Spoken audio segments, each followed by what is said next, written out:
ሰላምታችን በያላችሁበት ይድረስ። የተወደዳችሁ የቻናላችን ቤተሰቦች የዕለቱን አዳዲስና የተመረጡ መረጃዎችን እናስደምጣችኋለን። በአለፋ ጣቁሳ ሻውራ ከተማ ስለተደረገው አስደናቂ ትንቅንቅ መረጃ ይዘናል። የብልጽግናው ኃይል በጎጃም ጎንጅ ቆለላ የኪዳነ ምሕረት የንግስ በዓል ለመረበሽ ሞክሮ ክፉኛ መገረፉ ተሰምቷል። በባህር ዳርና ሜጫ አካባቢዎች የሚንቀሳቀሱና በፋኖ ስም የሚነግዱ ሌቦችን እያጸዳ መሆኑን ፋኖ አሳውቋል። ስለ ሱዳኑ ጀነራል ሐምዳን ዳጋሎ ቡድን አዲስ ነገር ተሰምቷል። ውድ የብላክ ላይን ሚዲያ ቤተሰቦቻችን አብራችሁን ስትቆዩ እነዚህን መረጃዎች በዝርዝር እናሰማችኋለን። ሰናይ ቆይታ።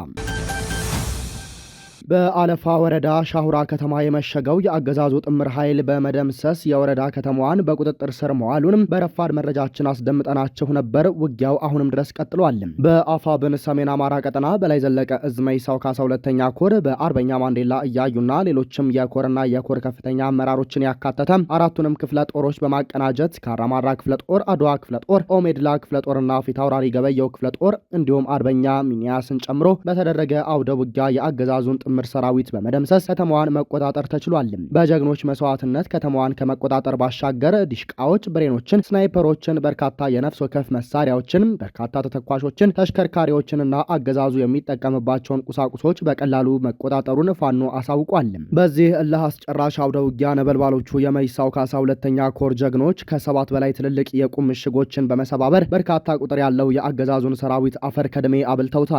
ይህ በእንዲህ እንዳለ አገዛዙ ለግል ጥቅም በግዞት የታሰሩ በርካታ እስረኞችን ማስፈታት ችሏል። ይህ አውደ ውጊያ የተሳካ እንዲሆን አፋብን ጎንደር ጠቅላይ ግዛት የጣናው ብርጌድ ወደ ቀጠናው ተጨማሪ ኃይል እንዳይኖር እያለሰለሰ ጥረት አድርጓል። አውደ ውጊያው ይህ ዜና እስከተጠናከረበት ሰዓት ድረስ እንደቀጠለ ይገኛል። ከሞትና ከምርኮ የተረፈው የአገዛዙ ጥምር ኃይል ከከተማው በመውጣት ወደ ኋላ እየፈረጠጠ ፋኖ እየተከተለ ፈቃደኛ የሆነውን እየተማረከ ሰብአዊ እንክብካቤ የተደረገለት ከዚህ ውጭ የሆነውን እየተደመሰሰ ይገኛል።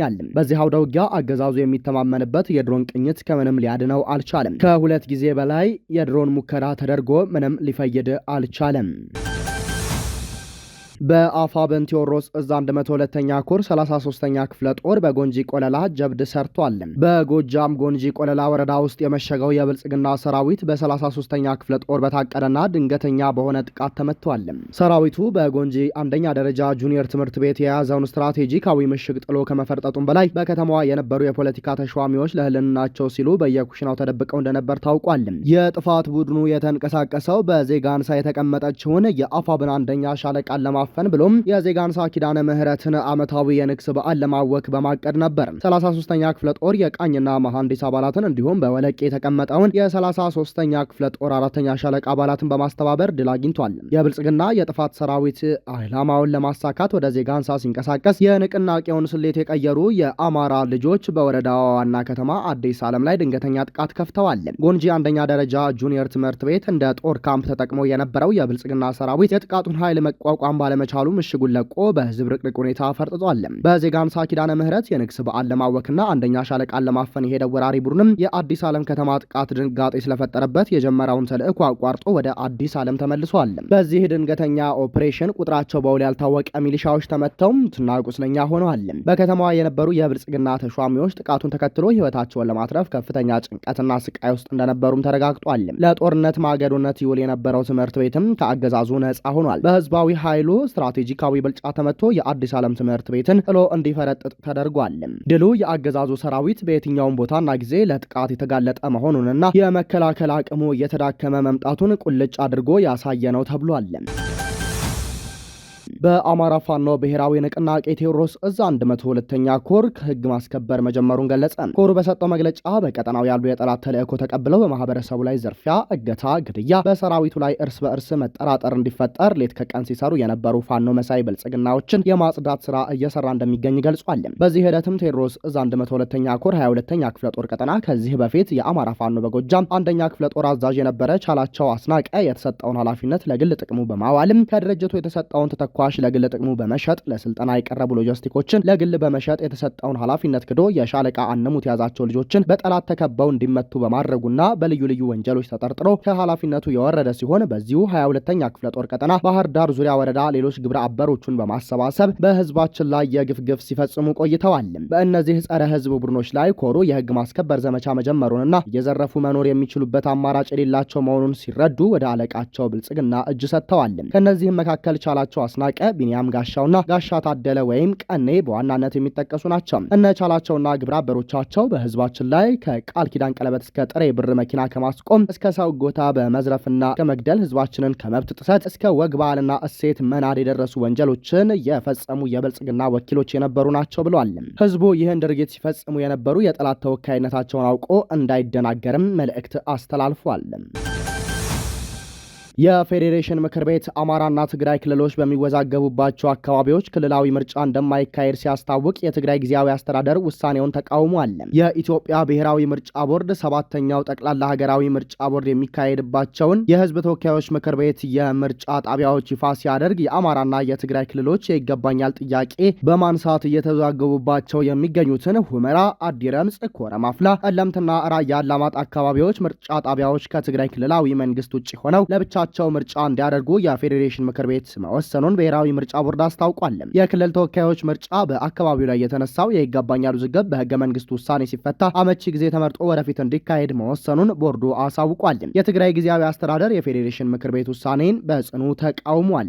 የትግራይ ጊዜያዊ አስተዳደር ባወጣው መግለጫ የፌዴሬሽን ምክር ቤት በአከራካሪ የምርጫ ክልሎች ላይ ያስተላለፈው ውሳኔ ህገ መንግስቱንና የፕሪቶሪያውን ስምምነት የጣሰ ነው ሲል በጽኑ ኮንኗል። የትግራይ ህዝብ በከፈለው መስዋዕትነት የተገነባውን ህገ መንግስታዊና ፌዴራላዊ ዲሞክራሲያዊ ስርዓት በመጣስ በትግራይ ህገ መንግስታዊ ወሰን ላይ አደጋ የሚጥል ውሳኔ መተላለፉን መግለጫው ገልጿል። የትግራይ ህዝብ ድምጽ በሌለበትና ባልተወከለበት የፌዴሬሽን ምክር ቤት የተላለፈው ይህ ውሳኔ የፕሪቶሪያውን የሰላም ስምምነት በግልጽ የጣሰ ነው ብለዋል።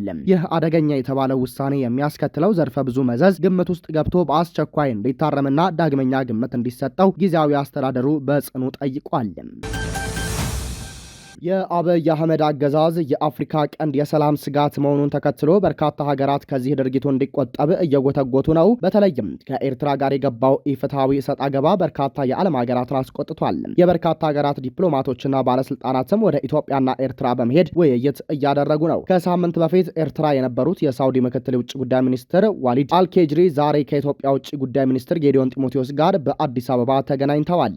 ምክትል ውጭ ጉዳይ ሚኒስትሩና ሚኒስትር ጌዲዮን ጢሞቴዎስ ዛሬ ሰኞ የካቲት 16 ቀን 2018 ዓ.ም ተገናኝተው በቀጠናዊ ሰላምና ሁለቱን ሀገራት በሚመለከቱ የጸጥታ ጉዳዮች ላይ መወያየታቸው ተገልጿል። የሳውዲ አረቢያው ምክትል ውጭ ጉዳይ ሚኒስትር ከሳምንት በፊት በአስመራ ተገኝተው ከኤርትራው ፕሬዝዳንት ኢሳያስ አፈወርቂ ጋር በቀይ ባህርና ቀጠናዊ ጉዳዮች ዙሪያ ተወያይተው ነበር።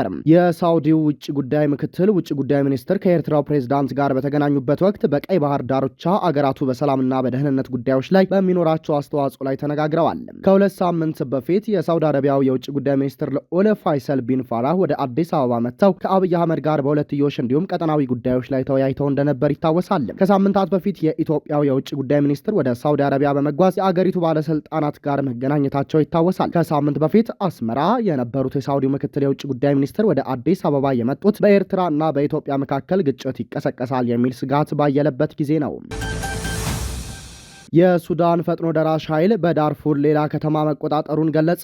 ፈጥኖ ደራሽ ኃይሉ ከመደበኛው ጦር ጋር እያካሄደው ባለው ጦርነት ሌላ ከተማ መያዙን አስታውቋል። በርካታ ሚዲያዎች በሰሜን ዳርፉር ግዛት ከቻድ ጋር በሚያዋስነው ድንበር አቅራቢያ በምትገኝ ከተማ ላይ የተፈጸመውን የቅዳሜውን ጥቃት ማክሸፋቸውን ተናግረዋል።